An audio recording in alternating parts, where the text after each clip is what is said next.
The process of war and regime change against Libya is a continuation of the type of war that was made against Serbia, the so-called Kosovo war.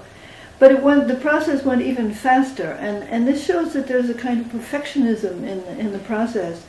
In no time at all, you have this accusation made by this respectable gentleman and the other respectable ladies and gentlemen of those networks immediately believe what is said by one of theirs, and there's no investigation, there's no proof of any facts whatsoever, and what you have after this statement by this nice gentleman, you have a war.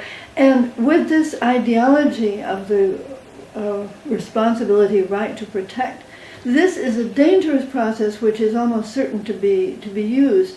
And even if it isn't used, it's an encouragement to every group of malcontents in some country that the United States doesn't like to shout, we're being genocided, rush off to cry wolf, and with the hope that NATO will come in and bomb them to power.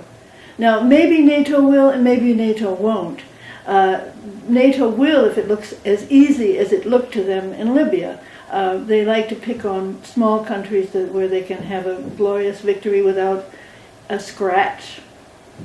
But it is really, we are in a terribly dangerous situation, because if this continues, greater powers than Libya, such as China and Russia, are getting very worried. And all of this, I think, is creating a dynamic which could lead, without anybody really wanting it to lead there, to World War III, just as World War I began.